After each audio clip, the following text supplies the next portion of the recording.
You have power over your mind, not outside events. Realize this and you will find strength. What if I told you that the chaos in your life isn't coming from people, circumstances, or bad luck, but from the way your own mind reacts to them? What if the constant overthinking, the emotional exhaustion, the sudden anger, the silent frustration, all of it could be reduced, not by escaping the world, but by mastering yourself within it? Every day you're bombarded with noise, opinions you didn't ask for, expectations you never agreed to, problems you didn't create. And slowly, without realizing it, your mind becomes crowded, restless, reactive. You lose clarity, you lose calm, you lose yourself. The Stoics discovered something powerful thousands of years ago, something that feels almost forbidden in today's hyper-emotional world. A mental key, simple, brutal, and effective. A way to stay sane while everything around you pulls you toward madness. In this video, you'll learn that key, not as philosophy for books, but as a weapon for real life, for your thoughts, your reactions, your peace. Watch this video till the very end, not casually, not distracted, because if you truly understand this principle, it won't just change how you think, it will change how unshakable you become. Number 1, control what is within you. Release what is outside you. There is a quiet sentence at the heart of Stoicism that, once understood, rearranges your inner world. Control what is within you. Release what is outside you. It sounds simple, almost too clean to matter. But simplicity is deceptive. This single distinction, practiced daily, is the difference between a restless mind and a steady one, between being dragged by life and standing firmly inside it. Most of your stress does not come from events themselves. It comes from your attempt to manage what was never yours to command. Outcomes, opinions, timing, recognition, the moods of others, the direction of the world. Your mind reaches for these things instinctively, as if effort alone could bend them. And when they resist, which they always do, tension accumulates. You feel it as anxiety, irritation, exhaustion, not because you are weak, but because you are misdirected. Epictetus made this brutally clear. Some things are up to us and some things are not. He wasn't offering comfort. He was offering a filter, a mental boundary. Everything inside that boundary, your judgments, your intentions, your choices, your effort belongs to you. Everything outside it does not. Sanity begins the moment you stop confusing the two. You've been trained, subtly and constantly, to believe that control equals safety. That if you just think enough, plan enough, worry enough, you can prevent discomfort. But worry is not preparation. It is the misuse of imagination. When you try to control what is outside you, your mind never rests. It scans, anticipates, replays. It tightens. And over time, that tightness becomes your default state. The Stoic move is not denial. It is precision. You redirect your energy with intention. You stop pouring force into what resists you and begin investing it where it compounds. Inside. Always inside. Wrote, you have power over your mind, not outside events. Realize this and you will find strength. Notice what he didn't say. He didn't say you control your emotions directly. He said you control your mind. Emotions follow judgments. Change the judgment and the emotion eventually reorganizes itself. This is not instant. It is practiced. This is where most people quit. They expect immediate relief. Stoicism does not promise that.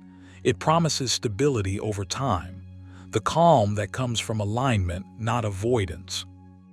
To control what is within you means you take responsibility for your interpretations. Not your first reaction. Those are often automatic, but your second one. The pause, the inner response. You begin asking yourself better questions. Is this within my command? Is my distress coming from my judgment or from reality itself? Am I trying to manage an outcome, or am I shaping my character? These questions slow you down. And slowing down is not weakness, it is discipline. Seneca warned, "We suffer more often in imagination than in reality."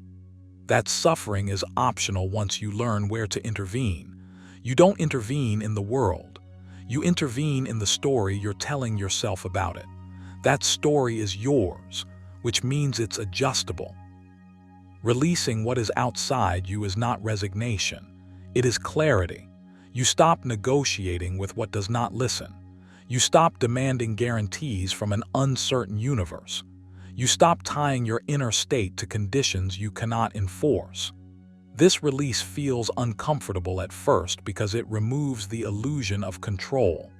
But once the illusion drops, something else appears: relief. You realize you don't need to carry everything. You were never meant to. This is where sanity returns, not as happiness, not as constant calm, but as proportion. Your reactions begin to match reality instead of overpowering it. You become less reactive, not because you care less, but because you choose better. There is a habit here you must build deliberately. Several, actually. And they are internal, invisible to others, but transformative to you. One practice is daily distinction. At the start or end of the day, quietly list what troubled you. Then divide it mentally into two categories: what depended on your will and what did not. No drama, no justification, just separation. This trains your perception. Over time, your mind begins to make this distinction automatically in real time before stress spirals. Another practice is controlled effort. You commit fully to your actions, but you detach from the outcome. This is not indifference. It is maturity. You give your best without demanding a specific result in return. When the mind insists on payoff, tension follows. When effort becomes its own reward, steadiness replaces it. Epictetus again, don't seek for everything to happen as you wish, but wish for everything to happen as it actually does. This is not passive. It is adaptive strength. You align yourself with reality instead of fighting it. Reality always wins. The Stoic simply chooses not to lose energy in the fight. You may notice resistance inside you as you practice this. A voice that says, "If I let go, I'll become careless." That voice is fear disguised as responsibility. Letting go of what is outside you does not make you negligent. It makes you focused. You stop dispersing your attention and begin sharpening it. Control what is within you also means controlling your standards. You stop measuring your worth by external reactions. Praise and blame lose their grip. Success and failure stop defining you. Your metric becomes internal. Did I act with intention? Did I respond with discipline? Did I preserve my character? Reminded himself, if it is not right, do not do it. If it is not true, do not say it. Notice how personal that is. Not if it is rewarded. Not if it is approved. Rightness and truth live inside the boundary of your control. That's where your attention belongs. Here is another exercise. When something unsettles you, silently repeat, "This is outside me. My response is inside me." Say it slowly. Not as a mantra, but as a reminder. Then choose one internal action you can take. Adjust your tone, your posture, your interpretation, your next step. You are reclaiming agency without overreaching. Over time, something profound happens. Your mind stops racing ahead of itself. You become harder to destabilize. Not because life becomes gentle, but because you stop letting it invade places it does not own. Sanity in the Stoic sense is not emotional numbness. It is emotional order. Feelings arise, but they don't dominate. Thoughts appear, but they don't hijack. You remain centered, not because you suppress chaos, but because you've built a boundary it cannot cross. This path requires repetition, daily correction, gentle persistence. You will forget. You will overreach. You will try to control what resists you again. That's fine. The practice is not perfection, it's return. Each time you come back to this distinction, Inside, outside, you strengthen it. Each time you release what is not yours, you reclaim what is. And slowly, steadily, your mind becomes a place you can live in comfortably. That is the Stoic key to sanity. Not control of life, control of yourself. Not mastery of events, mastery of response. Take it seriously. Practice it daily. And watch how much lighter everything feels when you finally stop carrying what was never yours to hold. Number 2, emotional discipline over emotional reaction. Sanity, real sanity, isn't about feeling nothing. It's about not being ruled by what you feel. Most people misunderstand this. They think emotional discipline means suppression, stiffness, or pretending you're unaffected. That's not discipline. That's avoidance. Stoicism never asked you to amputate emotion. It asked you to stop letting emotion seize the steering wheel. There's a difference, a profound one. You already know what emotional reaction feels like. It's immediate, hot, automatic. Something happens, and before you've even decided how to respond, your body has decided for you. Your pulse changes, your thoughts narrow, your identity collapses into the moment. Reaction feels honest, but it's usually lazy. It borrows energy from impulse instead of intention. And the Stoics would tell you, gently but firmly, that this is where most inner chaos begins. Wrote, you have power over your mind, not outside events. Realize this and you will find strength. Read that again slowly. Power over your mind, not your circumstances, not other people, not outcomes, just your inner governance. Emotional discipline is the practice of reclaiming that governance, moment by moment, breath by breath, thought by thought. Reaction feels natural because it's fast. Discipline feels unnatural because it asks you to pause, to insert a gap between stimulus and response. That gap is everything. That gap is where sanity lives. Without it, you're dragged from mood to mood, opinion to opinion, identity to identity. With it, you become anchored, stable, harder to shake. You don't need to eliminate emotion to master it. You need to observe it without immediately obeying it. Anger arises, anxiety whispers, desire pulls, fear tightens. None of these are commands, they are signals.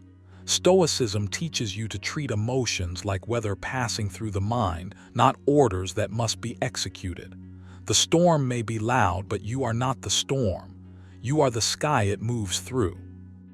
Epictetus put it bluntly, do not let the force of impression carry you away. Impressions are first reactions, raw interpretations. They arrive uninvited. Discipline begins when you stop mistaking arrival for authority. Just because a feeling shows up doesn't mean it gets to decide your behavior. This alone, practiced consistently, changes everything. Emotional reaction narrows you.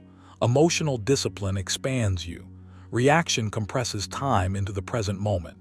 Discipline stretches time, giving you perspective. Reaction demands expression. Discipline allows choice. One leads to regret, confusion, and mental exhaustion. The other leads to clarity, consistency, and self-respect. Here's the uncomfortable truth most people avoid. Reacting feels powerful in the moment, but it leaves you weaker afterward. Discipline feels uncomfortable in the moment, but it leaves you stronger afterward. Stoicism always favors the long arc over the short relief. Seneca warned, no man is free who is not master of himself. Emotional reaction is a form of slavery. It hands your autonomy to circumstance. This doesn't mean becoming cold or distant. In fact, discipline often makes you warmer, more measured, more trustworthy. When people know you won't explode, spiral, or collapse into every feeling, they feel safer around you. And more importantly, you feel safer inside yourself. Sanity grows where predictability of self exists. You may notice resistance when you try to practice this.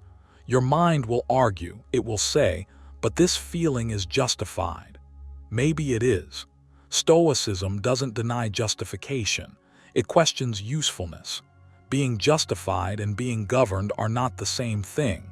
You can acknowledge emotion without kneeling to it. You can feel deeply without reacting blindly. There's a simple daily exercise the Stoics would quietly approve of. When a strong emotion arises, label it internally. Just one word: anger, fear, desire, disappointment, nothing more, no story, no explanation. This creates distance. You're no longer inside the emotion, you're observing it. That observation weakens its grip and strengthens your authority. Another practice is delaying response. Not forever, just long enough to let the first wave pass. Tell yourself, I don't need to respond while this is loud. This isn't avoidance, it's strategy. Emotions peak and fall. Reason arrives after the peak. If you wait, you regain access to your full mind. Reminded himself, the mind adapts and converts to its own purposes the obstacle to our acting. Emotional discipline turns emotional energy into fuel instead of fire. The same intensity that could destroy your peace can be redirected into focus, restraint, and resolve. You are not trying to become emotionless. You are trying to become unshakable. There's a difference. Emotionless people are brittle. Unshakable people are flexible. They bend without breaking. They feel without drowning. They choose without rushing. Over time, this practice rewires you. You stop fearing emotions because you trust yourself with them. You stop reacting because you don't need to prove anything. You become quieter inside, not numb, quiet. And that quiet is powerful. The Stoics never promised comfort. They promised freedom. Emotional discipline is the price of that freedom, not paid once but daily, in small moments, in pauses no one sees, in decisions that don't get applause. So start now, not tomorrow, not when life is calmer. When emotion rises next, don't suppress it. Don't express it immediately. Sit with it. Watch it. Let it pass through you without turning you into something you're not proud of. That's the Stoic key to sanity. Not control of the world, but command of yourself. And once you taste that, you won't want to go back. Number 3, detachment from outcomes, commitment to effort. Most people lose their sanity not because life is cruel, but because they demand guarantees from a world that never offered any. You feel calm when things go your way and unravel when they don't, not realizing that the real disturbance is not the outcome but your attachment to it. The Stoics saw this clearly. They understood that peace does not come from controlling results, but from committing fully to what is within your control and releasing everything else. Detachment from outcomes, commitment to effort. That is the quiet axis around which sanity rotates. You've been conditioned to tie your emotional stability to results. Success feels like relief. Failure feels like threat. Waiting feels unbearable because your mind keeps reaching into the future, demanding certainty. But the future owes you nothing. Wrote, you have power over your mind, not outside events. Realize this and you will find strength. Read that slowly. Strength does not come from forcing life to cooperate. It comes from withdrawing your nervous system from things it was never meant to manage. Detachment does not mean indifference. This is where most people misunderstand Stoicism. You are not being told to stop caring. You are being told to care correctly, to invest your energy where it actually produces stability. Effort is yours. Discipline is yours. Intention is yours. Outcomes are not. When you reverse this, when you obsess over results and treat effort casually, you create anxiety by design. Think about how often your mood shifts based on things you cannot command. Approval, timing, recognition, reactions. These are externals. Epictetus was blunt about this. Make the best use of what is in your power and take the rest as it happens. Not tolerate it, not resent it, take it as it happens. This is not passive resignation. It is psychological realism. Sanity begins when you stop negotiating with reality. When you stop saying, I'll be at peace once this works out. That bargain never pays. There is always another condition, another variable, another delay. Peace postponed becomes peace. The Stoic alternative is radical but grounding. You place your pride in showing up fully, not in how the story ends. This shift changes how effort feels. Effort stops being a transaction. I do this so I get that, and becomes an expression of character. You act well because acting well is who you are, not because it guarantees a reward. Seneca captured this when he wrote, "The wise man is content with himself." Contentment here doesn't mean complacency. It means internal sufficiency. You are no longer emotionally dependent on outcomes to justify your effort. Notice what happens when you truly commit to effort. Your focus narrows, your attention sharpens, you stop leaking energy into speculation and fear. The mind becomes quieter because it has a job. Do what can be done now. Anxiety thrives in abstraction. Sanity lives in execution. There is also a hidden freedom here. When you detach from outcomes, you become harder to manipulate. Praise loses its grip. Threats lose their sting. You are no longer pulled back and forth by imagined futures. You become anchored. Reminded himself daily, do not disturb yourself by imagining your whole life at once. Detachment is how you stop time-traveling mentally and start living where your feet are. This does not make you weaker. It makes you resilient. When results disappoint, you do not collapse because your identity was never built on them. When results succeed, you do not become reckless because your discipline does not depend on applause. You remain steady either way. That steadiness is sanity. To practice this, you must build a new internal metric. Instead of asking, "Did this work?" ask, "Did I act in accordance with my values?" Instead of measuring your day by what happened, measure it by how you showed up.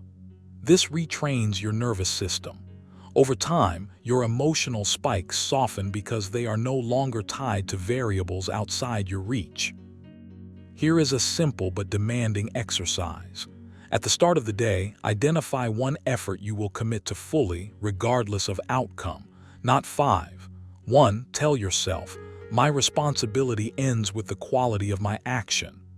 Then release the result deliberately. If your mind tries to chase it later, bring it back. Not with frustration, but with firmness. You are training obedience to reason. Another exercise is outcome fasting. For a set period, refuse to mentally rehearse results. No anticipation. No, when your mind drifts there, return to the present task. This is difficult because the mind is addicted to control, but each return strengthens your authority over it. Epictetus would approve. If you wish to be invincible, make sure that no one can upset you by anything outside your own reasoned choice. You may notice resistance at first, a voice that says, "If I detach, I'll lose motivation." That voice is wrong. Detachment removes emotional desperation, not drive. In fact, effort becomes cleaner without anxiety polluting it. You act with more precision, not less. Calm is not the enemy of ambition. It is its stabilizer. Over time, this philosophy reshapes your inner life. You stop pleading with the future. You stop replaying the past. You invest in what you can actually govern, your thoughts, your actions, your discipline. This is not a denial of desire. It is a refinement of it. Sanity is not a personality trait. It is a practice. A daily decision to place your emotional weight where it belongs. The Stoics did not promise comfort. They promised clarity, and clarity is what keeps you grounded when the world remains uncertain. So take this seriously. Detach where you have no authority. Commit where you do. Let effort be your pride and release the illusion that outcomes define you. When you do this consistently, peace stops being a reward and starts being a baseline. And that quietly is the Stoic key to sanity. Number 4, silence over unnecessary explanation. There is a quiet madness that creeps in when you feel compelled to explain yourself to everyone, all the time. You feel it in the tightening of your chest when words spill faster than they should. You feel it in the exhaustion that follows conversations where nothing was actually resolved, only defended. The Stoics understood this trap deeply. They knew that sanity is not maintained by saying more, but by knowing when not to speak at all. Silence, when chosen deliberately, is not weakness. It is discipline. It is clarity protecting itself. You are not obligated to narrate your inner world to people who have not earned access to it. You are not required to justify every decision, every boundary, every shift in direction. Yet most people do exactly that. They over-explain because they fear being misunderstood. They over-explain because they seek validation disguised as clarity. They over-explain because silence feels like exposure. But what actually happens is the opposite. Excess explanation dilutes authority. It hands your emotional center to external approval. Epictetus put it plainly, if you want to improve, be content to be thought foolish and stupid. This is not an invitation to self-erasure. It is a reminder that your peace does not depend on being correctly perceived. The need to correct every assumption others make about you is a form of bondage. Silence breaks that chain. When you stop trying to manage impressions, you reclaim your energy. You stop bleeding attention. The Stoic mind understands something modern culture resists. Not every misunderstanding deserves clarification. Not every opinion deserves a response. Not every challenge is an invitation. When you rush to explain, you often reinforce the very dynamic you want to escape. You signal that you are on trial, that you need approval, that your internal compass is fragile. Silence, on the other hand, communicates self-trust without a single word. Reminded himself, waste no more time arguing what a good man should be. Be one. Notice the precision here. He doesn't say explain, he doesn't say persuade, he says be. Explanations are often substitutes for embodiment. When your life aligns with your values, explanations become unnecessary. Your consistency speaks in ways language cannot. There is also a hidden cost to over-explaining that few people talk about. Every explanation invites negotiation. The moment you justify, you open the door to debate. You give others the illusion that they are entitled to weigh in. Silence closes that door. It keeps your boundaries intact. It protects your nervous system from constant intrusion. This does not mean becoming cold or withdrawn. Stoic silence is not emotional shutdown. It is selective engagement. It is knowing when words will add clarity and when they will only add noise. Seneca warned, we suffer more often in imagination than in reality. Much of your urge to explain is fueled by imagined consequences. You picture rejection. You picture judgment. You picture chaos if you don't clarify. Most of that is fiction. Silence reveals this. When you don't explain, the world rarely collapses. It simply moves on. You begin to notice something powerful when you practice this. The more you speak only when necessary, the more weight your words carry. People listen differently. Conversations slow down. You feel less scattered, less reactive. Silence becomes a filter. Only what truly matters passes through. This is where sanity returns. Sanity is not loud. It does not argue for its existence. It rests. It observes. It responds instead of reacts. When you stop filling every gap with explanation, you create space. Space to think. Space to breathe. Space to choose. Here is a practice you can start today. The next time you feel the impulse to explain yourself, pause for 3 breaths, just 3. Ask yourself quietly, am I explaining to clarify or to soothe my own discomfort? If it's the latter, stay silent. Let the discomfort pass. This is training. Each time you do this, you strengthen self-command. Another exercise is to shorten your responses intentionally. Say less than feels natural. Let sentences end sooner. Resist the urge to add disclaimers, justifications, emotional footnotes. This is not about being mysterious. It's about being centered. Over time, Your mind learns that nothing bad happens when you don't overcommunicate. Your anxiety loosens its grip. There will be moments when silence feels risky, when you worry it might be misread. That's where Stoic courage comes in. Courage is not confrontation. Courage is restraint under pressure. Courage is trusting your values enough not to defend them constantly. Epictetus taught that you always have power over one thing: your response. Silence is a response, often the strongest one.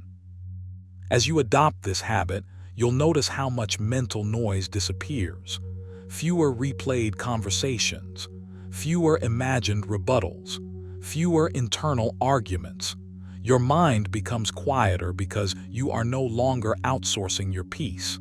You stop needing others to understand in order for you to be okay. This is the Stoic key to sanity. Not indifference but discernment, not withdrawal but composure, not suppression but self-respect. You speak when it matters. You stay silent when it doesn't. And in that balance, your mind steadies. Take this seriously. Practice it deliberately. Silence is not emptiness. It is space reclaimed. And in that space, clarity grows. Number 5, acceptance of reality without resentment. Sanity is not about controlling the world. It's about refusing to be at war with it. Most people don't lose their peace because life is hard. They lose it because they keep arguing with what already exists. They demand that reality apologize. They insist it should have been different. And that quiet, constant resistance becomes a kind of internal madness. The Stoics saw this clearly. They understood that peace begins the moment you stop resenting what is and start working with it. Acceptance in the Stoic sense is often misunderstood.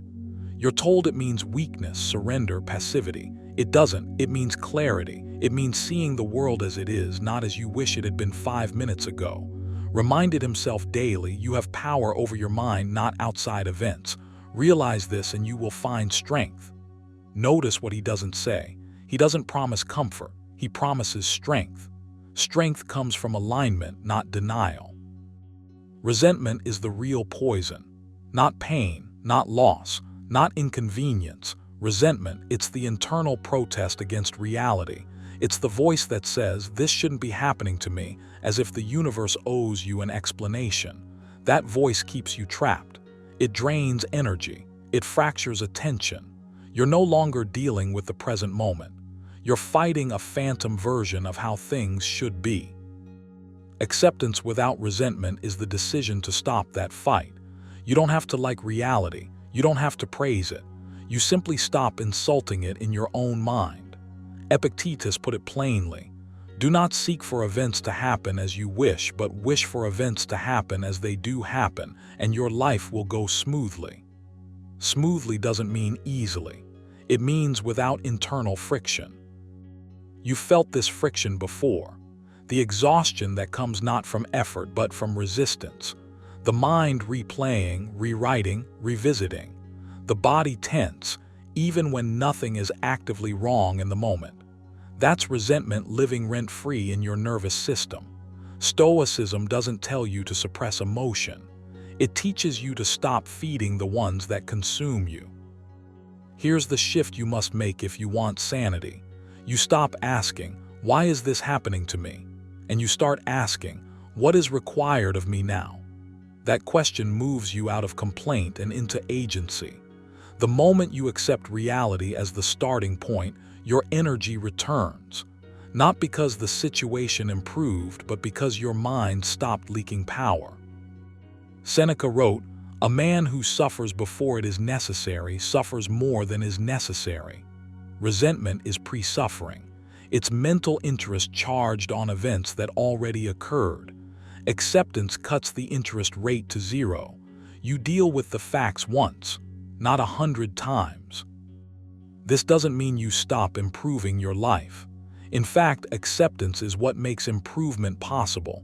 You cannot change what you refuse to see clearly. When resentment clouds perception, every action is reactive. When acceptance clears perception, action becomes deliberate, calm, precise. There is a habit here you must train. When something undesirable appears, you name it neutrally in your mind. No adjectives, no judgments, just facts. This is what is happening. That sentence alone creates distance between you and emotional escalation. You're no longer inside the storm, you're observing it. Another practice: separate pain from insult. Pain is inevitable, insult is optional. The mind loves to add commentary. This is unfair. This ruins everything. I don't deserve this. Each thought sharpens the blade. Practice letting events be painful without making them personal. Pain passes, personal stories linger. Also warned, if you are distressed by anything external, the pain is not due to the thing itself, but to your estimate of it. Read that slowly. He's not denying discomfort. He's exposing the lever, the estimate. That's where resentment hides. Change the estimate and the emotional weight shifts. You don't eliminate resentment by force. You starve it by refusing to rehearse it. Each time your mind loops back to complaint, you gently return to what can be done now. Not tomorrow, not in theory. Now. This is discipline, not punishment, training. There's a strange freedom that appears when you do this consistently. You stop being shocked by reality. You stop expecting fairness from chaos. You stop demanding emotional refunds from the past. And because of that, you become steadier than most people around you. Less reactive, less brittle. Epictetus said, "First say to yourself what you would be, and then do what you have to do." If you want sanity, you must decide to be someone who does not quarrel with reality. That identity choice matters. You're no longer someone who asks life to behave. You're someone who adapts without bitterness. Try this exercise daily. At the end of the day, identify one thing you resisted mentally, just one. Then rewrite the event in neutral language in your mind. Remove blame, remove drama. Observe how the emotional charge softens. This is not self-deception, it's self-command. Another exercise: when frustration arises, take a slow breath and say internally, "This is already here." Not as resignation, but as grounding. You're anchoring yourself in the present instead of a fantasy timeline where things went differently. That anchor is sanity. Acceptance without resentment doesn't make you passive. It makes you precise. You stop wasting strength on protest and redirect it into response. Over time, people will notice something about you. You don't spiral the way others do. You don't dramatize. You don't collapse inward. That's not luck. That's training. The Stoics didn't promise happiness. They promised freedom from unnecessary suffering. And that freedom begins the moment you stop resenting reality and start cooperating with it. You don't bow to the world. You stand within it, clear-eyed, unbittered, intact. This is the key. Practice it daily. Not perfectly, consistently. Each moment you accept without resentment is a small return to sanity. And over time, those moments compound into a mind that cannot be easily shaken. Number 6. Self-respect before external validation. There is a quiet kind of madness that creeps in when your sense of worth depends on applause. It doesn't announce itself loudly. It shows up as overthinking, second-guessing, emotional volatility, the constant need to be seen, affirmed, approved. You might not even call it insecurity. You might call it ambition, connection, or sensitivity. But underneath it all is the same fragile bargain. I will feel okay about myself if the world agrees with me. The Stoics saw this trap clearly, and they warned against it relentlessly. Sanity, to them, was never about controlling life. It was about reclaiming ownership of your inner verdict. You lose stability the moment you outsource your self-respect, the moment your peace becomes dependent on reactions you cannot command. Epictetus put it plainly: if you want to be invincible, make no treaty with things outside your control. External validation is always outside your control. Praise arrives late, leaves early and often contradicts itself. If you build your identity on it, your mind becomes a weather vane, spinning with every shift in opinion. Self-respect is different. It is not loud. It does not beg to be noticed. It is an internal alignment between what you value and how you act. When those two are in harmony, you feel solid, not euphoric, not inflated, just steady. And steadiness is sanity. Most people misunderstand self-respect. They think it's arrogance or stubborn pride. It's neither. It's discipline. It's the daily act of refusing to betray yourself for comfort, approval, or relief. The Stoics never asked, "How do I look?" They asked, "Did I act in accordance with reason and virtue today?" That question alone can quiet a restless mind. Reminded himself, "I must not be influenced by what other people think." Not because other people are evil or irrelevant, but because their opinions are unstable. You cannot build a stable mind on unstable ground. When praise feels good, you rise. When criticism lands, you fall. That up and down rhythm exhausts the soul. You start performing instead of living, curating instead of choosing, reacting instead of deciding. When self-respect comes first, something profound shifts. You stop chasing permission. You stop explaining yourself unnecessarily. You stop bending your principles to avoid discomfort. And in that space, clarity returns. You may not always feel good, but you feel right. And feeling right lasts longer than feeling liked. Here's the uncomfortable truth. The hunger for validation is never about others. It's about doubt within you. You look outward because you don't trust your own judgment yet. The Stoic path is about training that trust, not through affirmations or bravado, but through repeated alignment between thought and action. Each time you do what you know is right, especially when no one is watching, you deposit something into your inner account. Over time, that account compounds into self-respect. Seneca warned, "He who lives in harmony with himself lives in harmony with the universe." Harmony with yourself means you are not at war internally. You are not arguing with your conscience. You are not justifying behavior you know is beneath you. That internal peace is the foundation of mental sanity. Without it, even success feels hollow. You might notice how much energy you spend managing perception, editing words, softening stances, seeking reassurance. Now imagine redirecting that energy inward, into consistency, into standards, into personal integrity. The mind becomes quieter when it no longer needs constant feedback to know where it stands. This does not mean isolation. It does not mean indifference. It means hierarchy. Self-respect first, feedback second. When your inner compass is strong, external input becomes information, not identity. You can listen without collapsing.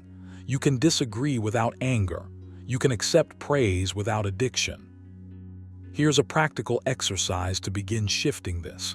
Each night, ask yourself one question: did I respect myself today? Not did others approve? Not did things go well? Just that. Answer honestly. No drama, no judgment. If the answer is no, note where you compromised. If the answer is yes, sit with it quietly. You're training your mind to value alignment over applause. Another exercise: practice voluntary discomfort without announcement. Do something difficult, principled, or restrained and tell no one. No sharing, no signaling. This strengthens self-respect because it removes the reward of validation. The act stands on its own. Your mind learns that worth does not require witnesses. Epictetus also said, "Never depend on the admiration of others. There is no strength in it." Strength comes from self-command, from knowing that even if misunderstood, you remain intact, from realizing that sanity is not about being agreed with, but about being anchored. There will be moments when choosing self-respect costs you approval. Those moments are tests, not of character in the dramatic sense, but of psychological maturity. Can you tolerate being misjudged without rushing to correct it? Can you stand alone without feeling abandoned? Each time you can, your nervous system settles, your thoughts slow, your reactions soften. This is why self-respect is the Stoic key to sanity. It removes the endless negotiation with the world. It ends the need to prove. You are no longer bargaining your values for peace because peace is already inside the boundary you've drawn. Take this seriously, not as a concept but as a daily practice. Decide who you are when no one is clapping. Decide what you refuse to do even if it costs you attention. Over time, your mind will stop spinning. You will feel less pulled, less fractured, less reactive. And one day you'll notice something subtle but powerful. You still hear opinions. You still receive praise or criticism, but they pass through you instead of defining you. You remain steady. That steadiness is not numbness, it's freedom. As wrote, the happiness of your life depends upon the quality of your thoughts. When those thoughts are grounded in self-respect rather than external validation, sanity is no longer fragile. It becomes durable, quiet, unshakable. Start there. Build inward. Let the world react however it wants. Your task is simpler, harder, and far more rewarding: to live in a way that allows you to respect yourself when the room is silent. Number 7. Mastery of perception shapes inner peace. Sanity in the Stoic sense is not the absence of pressure. It's the absence of distortion. What unsettles you isn't the world itself, but the lens through which you're viewing it. The Stoics understood this with unsettling clarity. As reminded himself, if you are distressed by anything external, the pain is not due to the thing itself, but to your estimate of it, and this you have the power to revoke at any moment. That sentence alone contains an entire operating system for inner peace. It tells you that your stability is not negotiated with the outside world. It is authored internally. You often assume peace comes from arranging circumstances correctly, from fixing outcomes, from removing uncertainty. But Stoicism cuts through that illusion without mercy. Peace is perceptual.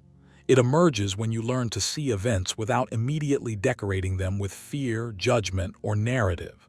The mind doesn't wait for facts, it rushes to interpretation.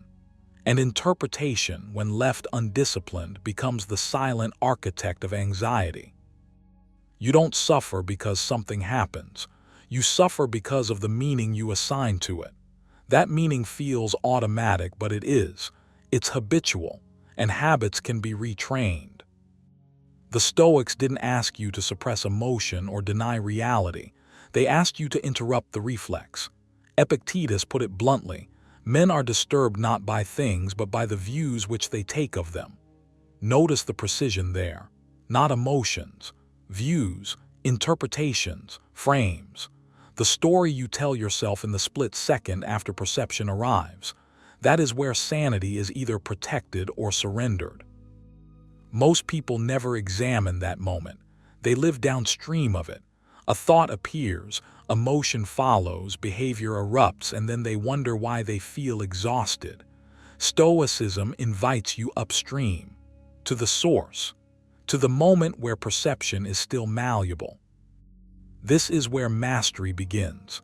Not control of events, but command over interpretation. You train yourself to see before you judge, to pause before you personalize, to observe before you react. This pause is not weakness, it is strength refined. You may resist this at first. The ego prefers immediacy. It wants to label quickly so it can feel oriented. But speed is the enemy of clarity. The Stoic slows the internal process, not the external world. You don't need the world to be quieter. You need your inner commentary to be less frantic. Seneca warned, "We suffer more in imagination than in reality." That suffering is perceptual inflation. You take a neutral event and magnify it with prediction, memory, and fear. You project outcomes. You rehearse losses. You stack assumptions until the mind feels under siege. None of this is inevitable. It's learned. And what is learned can be unlearned. Perceptual mastery doesn't mean seeing everything positively. That's shallow optimism, not stoicism.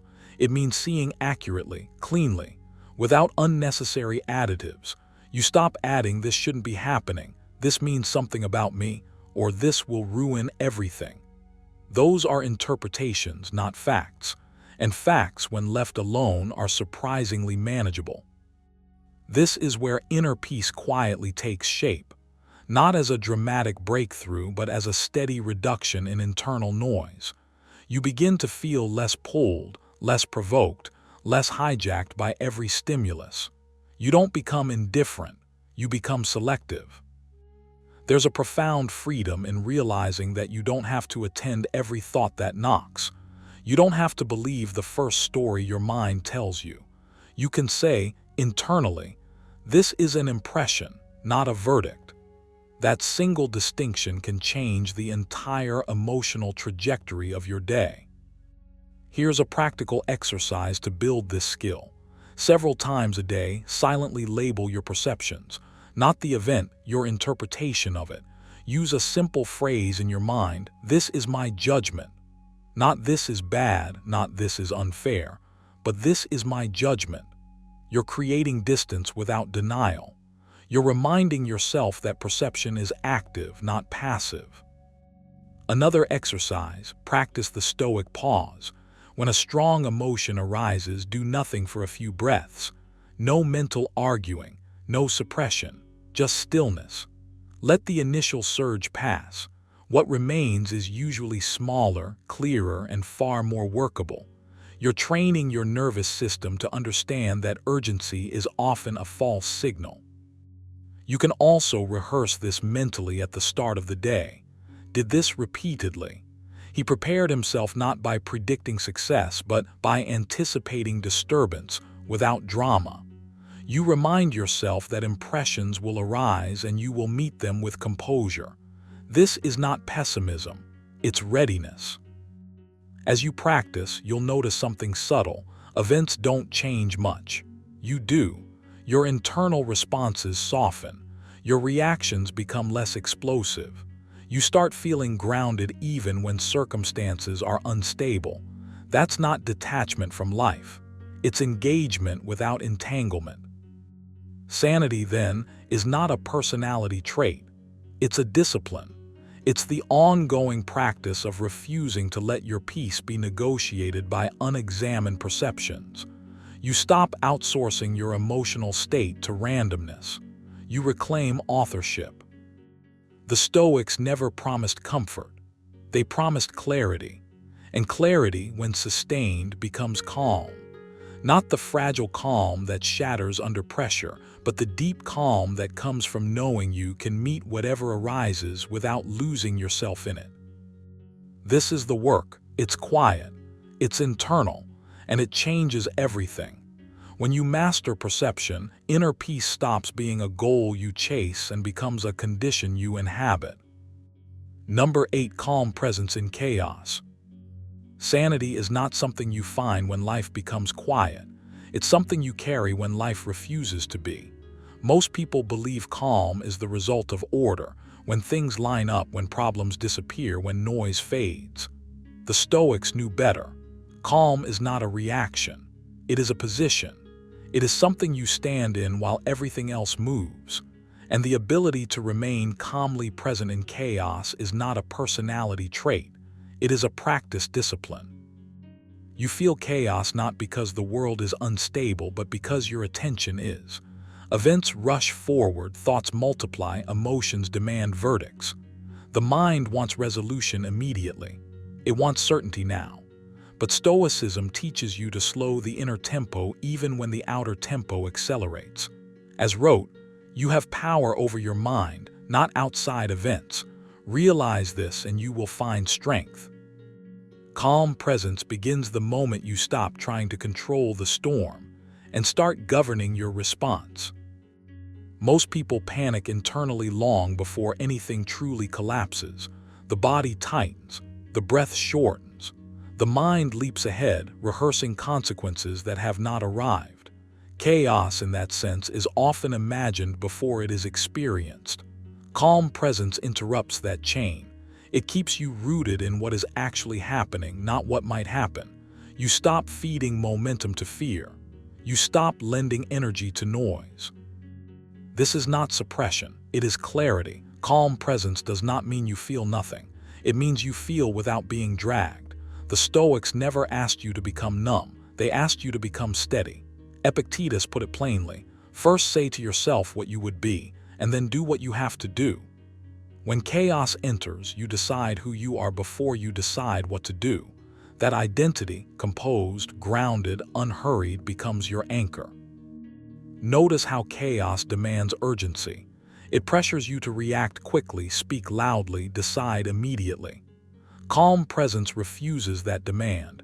It introduces a pause. That pause is not weakness, it is leverage. In the space between stimulus and response, sanity lives.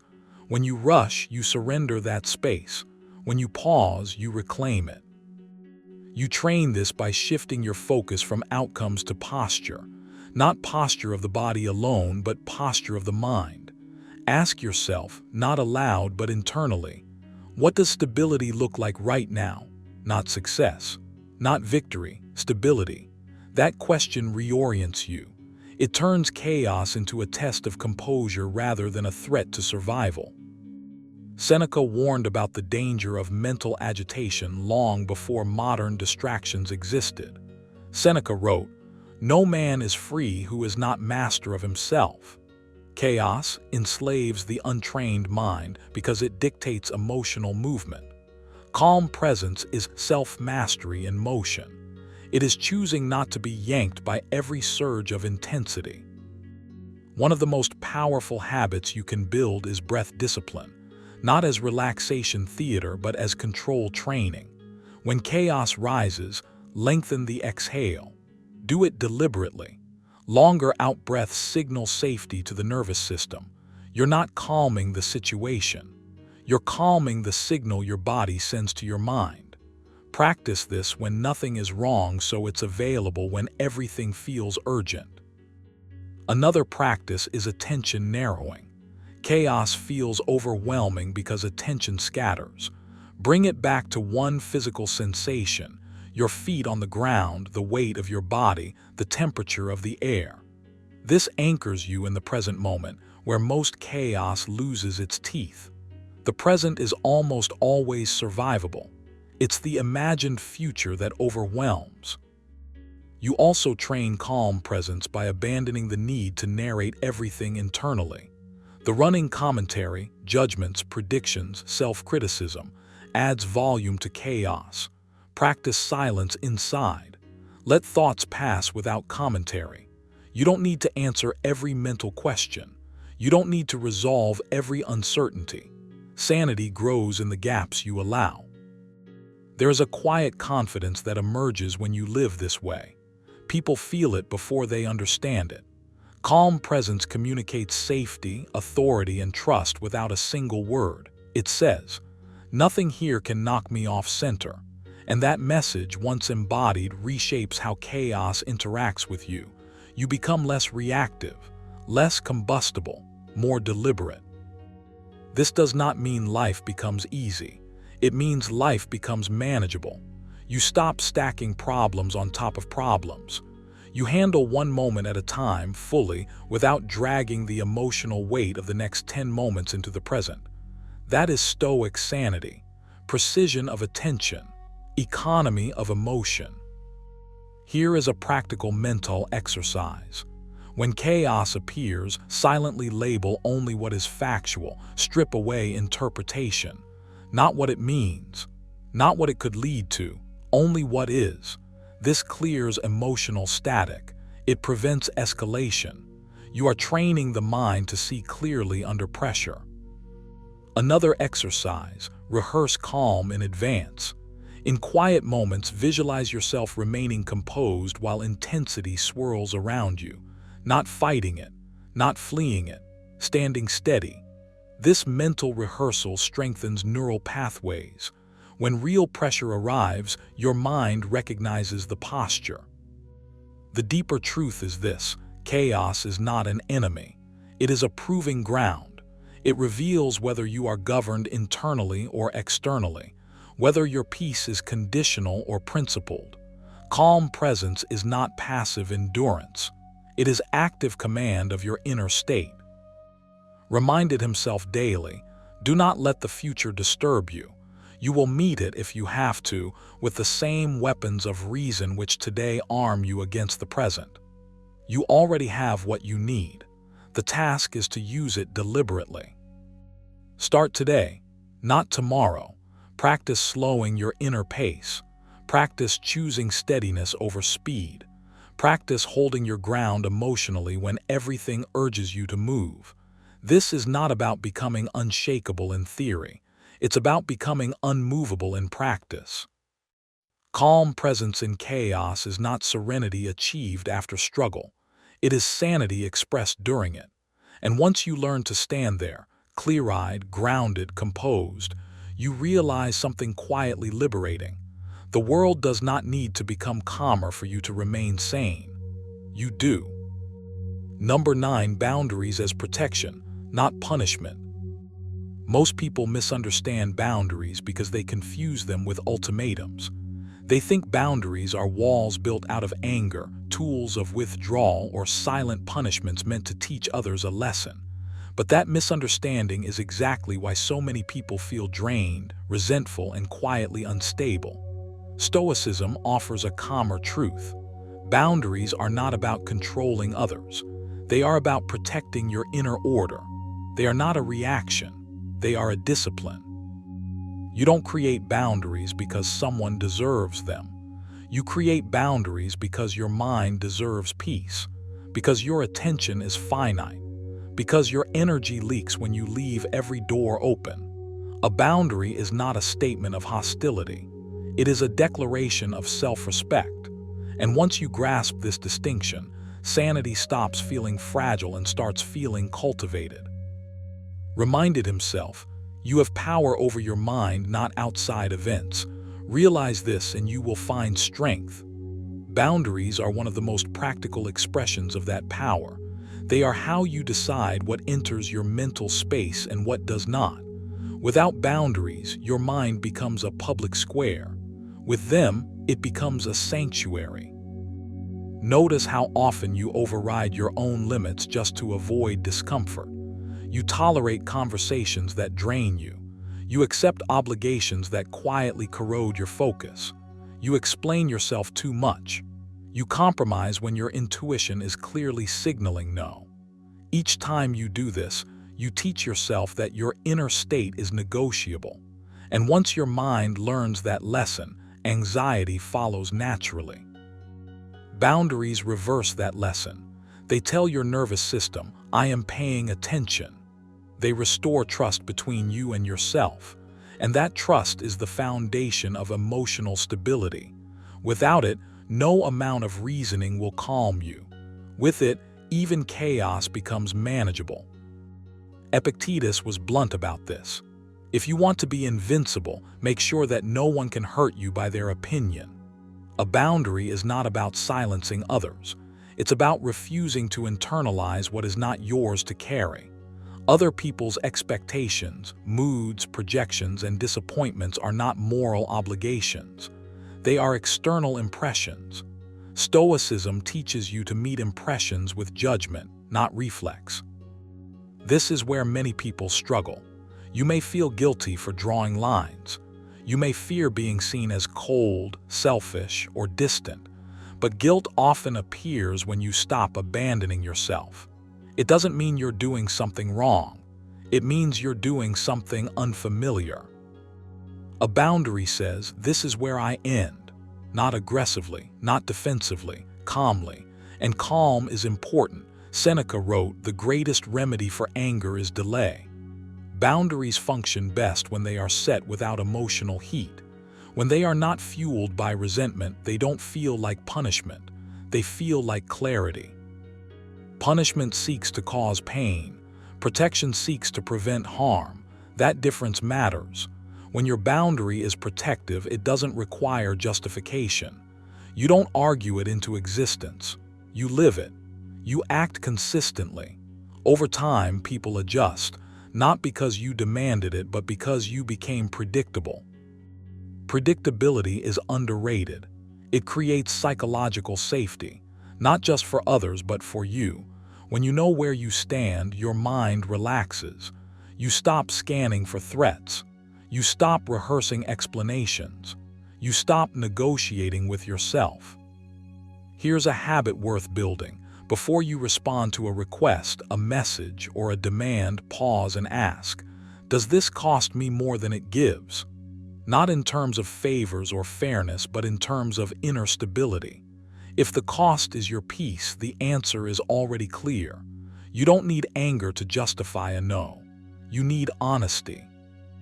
Another exercise is internal rehearsal. Imagine enforcing a boundary calmly without defensiveness. No long explanations, no emotional charge, just a steady presence. This mental practice trains your nervous system to associate boundaries with calm instead of conflict. Over time, the fear dissolves. The Stoics believed sanity was not the absence of problems, but the presence of order. Your mind cannot be ordered if it is constantly reacting. Boundaries reduce reaction. They turn chaos into choice. They allow you to respond instead of absorb. Epictetus warned, "He who laughs at himself never runs out of things to laugh at." There's humility in boundaries too. You stop pretending you can handle everything. You stop overestimating your capacity. You accept your limits without shame. That acceptance is not weakness. It is precision. You may notice resistance at first, internal resistance, the urge to explain yourself, to soften the line, to reopen the door just a little.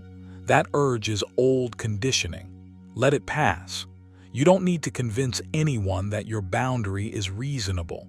Reasonableness is not a requirement for self-respect. A powerful practice is this. When you feel your boundary being tested internally, say silently, "I am allowed to protect my clarity." Repeat it until it feels neutral, not defensive. Neutral. Neutrality is strength.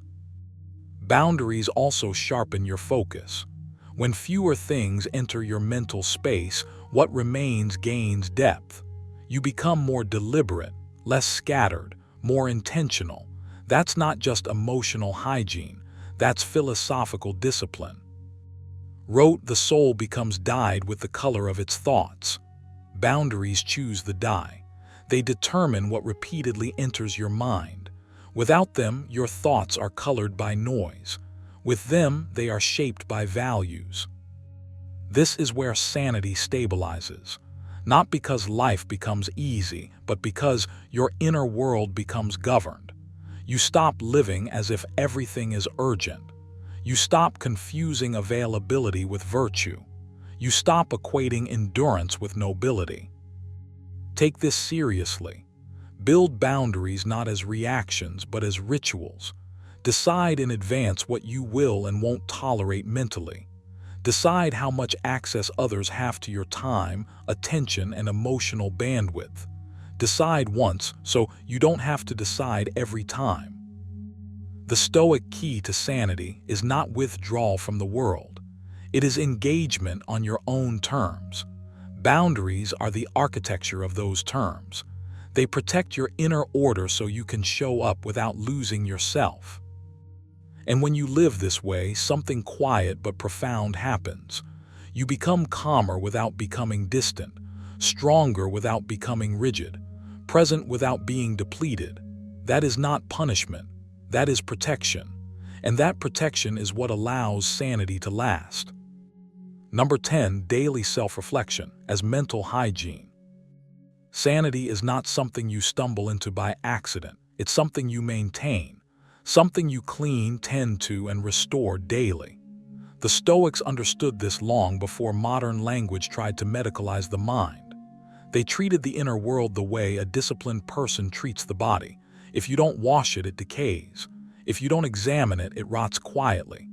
Daily self-reflection in Stoic terms is mental hygiene, not self-criticism, not overthinking, hygiene. a practice that keeps the mind from becoming infected with unexamined impulses, borrowed beliefs, and emotional residue you didn't choose. Most people wait until they feel overwhelmed before they look inward. By then, the mind is cluttered, noisy, reactive. You don't need more stimulation or distraction at that point. You need cleaning. Reflection is not about judging yourself harshly. It's about restoring clarity. Wrote, "People seek retreats for themselves, but nowhere can a man find a quieter or more untroubled retreat than in his own soul." Notice the implication. The mind can be a refuge or a battlefield. The difference is whether you've learned to return to it deliberately. Without daily reflection, your mind becomes a dumping ground. Opinions pile up. Emotional reactions linger. Frustrations harden into identity. You start reacting on autopilot, mistaking habit for personality. Reflection interrupts that cycle. It forces a pause, a moment where you separate what happened from what you added to it. The Stoics didn't ask, "How do I feel?" first. They asked, "What did I do well? What did I do poorly? What did I fail to do?" Not to shame themselves, but to recalibrate. Seneca was blunt about this. He wrote, "Each day I plead my case at the court of self-examination." That's not poetic indulgence. That's discipline. A daily audit of the mind, not dramatic, not emotional, just honest. You don't wait for your room to smell before you clean it. You don't wait for your teeth to ache before you brush them. And yet most people wait for mental pain before they reflect. That delay is costly. Reflection keeps small errors small. It prevents emotional debt from compounding. When you don't review your reactions, they repeat. When you don't examine your thoughts, they solidify. You begin to believe everything your mind produces.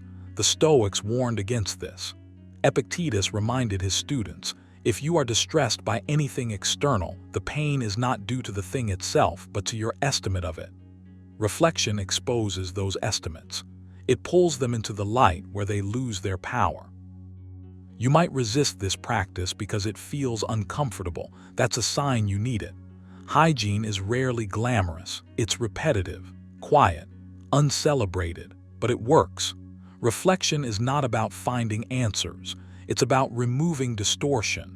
When you sit with your day and ask yourself what was within your control and what wasn't, something shifts. You stop carrying what was never yours to hold. This habit also restores proportion. Without reflection, one irritation can poison an entire day. One mistake can become a story about who you are. Reflection breaks that illusion. It shrinks events back to their actual size. You stop dramatizing. You stop spiraling. You return to center. That's sanity. Here's a practical exercise the Stoics used, and you can start tonight. Before sleep, replay the day in reverse, not to relive it emotionally, but to observe it calmly. Ask yourself 3 questions. Where did I act in alignment with my values? Where did I allow impulse to lead? Where can I respond better tomorrow? Don't explain. Don't justify, just note. You are training awareness, not writing a defense. Another exercise is morning preparation. Before the day begins, remind yourself that you will encounter irritation, resistance, and unpredictability. Practice this daily. He wrote about preparing the mind for human behavior as it is, not as he wished it to be. This isn't pessimism, it's insulation. When you expect friction, it doesn't shock you. When you expect difficulty, you don't take it personally. Reflection before the day strengthens you. Reflection after the day cleans you. You'll notice something important if you commit to this practice.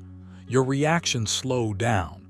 The gap between stimulus and response widens. In that gap lives freedom. Sanity is not the absence of emotion. It's the presence of choice. Daily reflection builds that choice like a muscle. Many people confuse reflection with rumination. They are opposites. Rumination traps you inside emotion. Reflection steps outside it. Rumination asks, "Why did this happen to me?" Reflection asks, "What part of this was mine?" One weakens you. The other sharpens you. This is also how you reclaim agency. Without reflection, life feels like something that happens to you. With it, life becomes something you participate in consciously. You stop outsourcing responsibility to circumstance. You stop blaming moods, people, or timing. You begin adjusting yourself instead of demanding the world change. The Stoics didn't believe in perfection. They believed in progress. Reflection turns progress into a daily process instead of a vague intention. You don't need hours. You need consistency. 5 focused minutes done daily will outperform 1 intense session done occasionally. Hygiene works because it's regular. There's also a quiet confidence that grows from this. When you know you will review yourself later, you act differently now. You speak more deliberately. You choose more carefully, not out of fear, but out of respect for your own standards. You become accountable to yourself, not to applause or approval. Epictetus said, "No man is free who is not master of himself." Self-mastery doesn't begin with control. It begins with awareness. Reflection is how you see yourself clearly without flinching. That clarity is stabilizing. It grounds you. If you want sanity in a noisy world, you don't need to escape it. You need to clean your inner space daily. Make reflection non-negotiable. Treat it like brushing your teeth. Miss it once and you feel off. Miss it repeatedly and decay sets in. Start tonight, not tomorrow, not when life slows down. Sit quietly, review the day, adjust the aim, then rest. Over time, you'll notice that your mind feels lighter, steadier, less reactive. Not because the world improved, but because you did. That is the Stoic key to sanity. Not control of everything, control of attention. Maintained daily, cleaned daily, chosen daily. If you've stayed with me until now, understand this.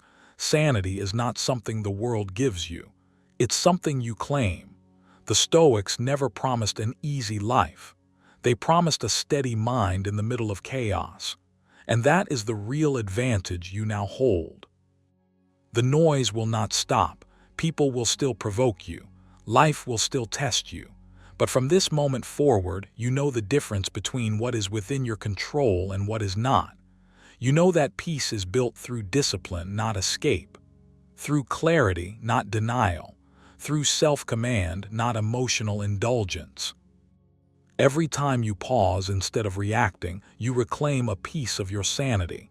Every time you choose reason over impulse, you sharpen your edge. This is not weakness. This is strength refined. So take what you've learned here and apply it today, not someday. Let this philosophy guide how you think, how you speak, and how you respond when pressure rises. If this video brought you clarity, stay on this path. Subscribe, reflect, and return. Because the Stoic key to sanity isn't just understanding, it's practice. And the more you practice, the calmer, stronger, and more unshakable you become.